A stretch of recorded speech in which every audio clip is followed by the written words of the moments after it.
नमस्ते, मैं कामिनी बेगूसराय बिहार से हूँ और मैं लगातार नमामि गंगे से जुड़ करके काम कर रही हूँ। नमामि गंगे से जुड़ने का मौका मुझे हैस्को देहरादून के द्वारा मिला था। इससे पहले मैं सिर्फ महिलाओं के साथ काम करती थी, लेकिन करना क्या है ये मुझे नहीं पता था। लेकिन जब मैं हैस्को देहरादून गई और वहाँ जा करके देखी कि पहाड़ों पे छोटे छोटे छिद्र बनाए गए हैं, तो मैं वो जानने की उत्सुकता वहाँ पे जाहिर की कि ये छिद्र क्यों बनाया जा रहा है। तो उन लोगों ने कहा कि जल संग्रह करने के लिए ये छोटे छोटे छिद्र बनाए जा रहे हैं। तो मुझे लगा कि जब ये लोग पहाड़ पे बना सकते हैं तो हम लोग तो समतल मैदानी क्षेत्र के लोग हैं, हम लोग क्यों नहीं बना सकते हैं। और वहां से आने के बाद बेगूसराय में गंगा नदी बहती है और वहाँ एक झमटिया घाट है जो मिथिला की एक पावन धरती है और वहाँ पे मिथिला के तमाम लोग गंगा स्नान करने के लिए आते थे। लेकिन चैत बैसाख जेठ अखाड़ में वो सूख जाती थी, तो वहाँ के लोगों का जो जीविका का जो एक साधन था वो भी खत्म हो जाता था। तो हमने अपनी महिलाओं को जोड़ करके एक दिन में 5000 वाटर रिचार्ज पिट बनाया और हमारी महिलाओं ने श्रम किया और वहाँ पे एक दिन में 5000 वाटर रिचार्ज पिट बन करके तैयार हो गया।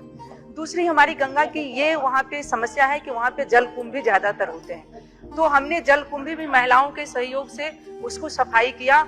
और सबसे खास बात यह है कि हैस्को देहरादून जुड़ने के बाद हमें बर्मिंग कंपोस्ट डीकंपोस्ट बनाने का ट्रेनिंग भी हमें मिला।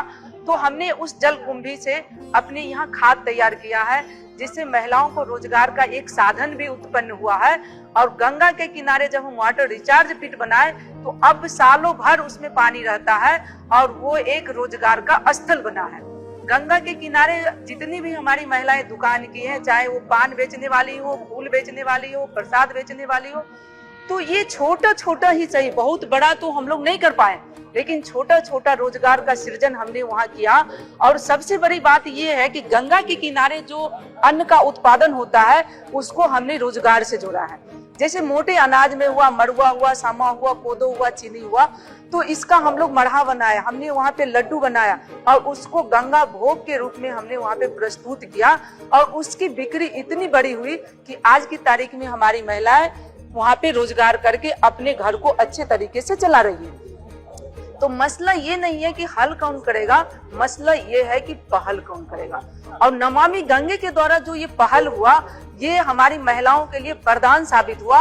और हमने संसाधन मायने नहीं रखता है, संसाधन जरूरी है, लेकिन किसी भी काम को करने के लिए, सफलता पूर्वक करने के लिए समय और साधना की जरूरत होती है।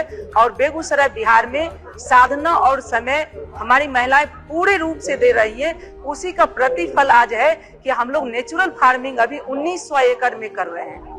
1900 एकड़ में हमने ऑर्गेनिक खेती शुरू किया है, जिसमें हमने अनाज की खेती के साथ साथ हमने फलदार भी खेती शुरू किया है। हमारे यहाँ नींबू की खेती हो रही है, हमारे यहाँ केला की खेती हो रही है, हमारे यहाँ सेब की खेती हो रही है। तो हमने छोटे छोटे प्रयोग भी किए हैं। अब प्रयोग करके हमने जब देखा कि इसमें अच्छा किसानों की आमदनी हो रही है, तो धीरे धीरे किसान अपने सोच से भी आगे बढ़ रहे हैं। हमारे यहाँ किसानों के पास बहुत सारी तकनीकी भी है, उनके पास साधन भी है, लेकिन उन्हें एक मौका नहीं मिलता है जो नमामि गंगे के द्वारा हमारे किसानों को आगे बढ़ाने के लिए मौका मिला है। और गंगा के किनारे खास करके नेचुरल फार्मिंग का जो काम शुरू हुआ है नमामि गंगे के द्वारा, ये बहुत ही काबिले तारीफ है।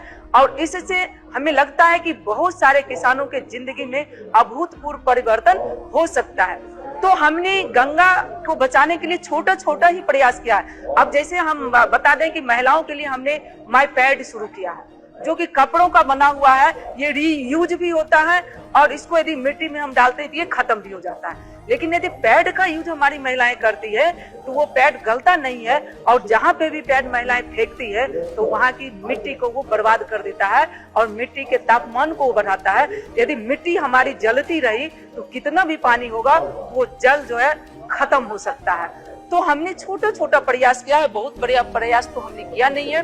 तो 17,000 महिलाओं को एकजुट करके हमने इस मुहिम को आगे बढ़ाने का एक साझा प्रयास किया है। आप सभी लोगों से आग्रह करते हैं, जो भी हमारी बात को सुन रहे हैं, सभी लोग सादर आमंत्रित है, जो जहाँ है अपने हिस्से का दिया जरूर जलाएं। तो आने वाले दिनों में हर तरफ दीपावली हो सकती है। धन्यवाद।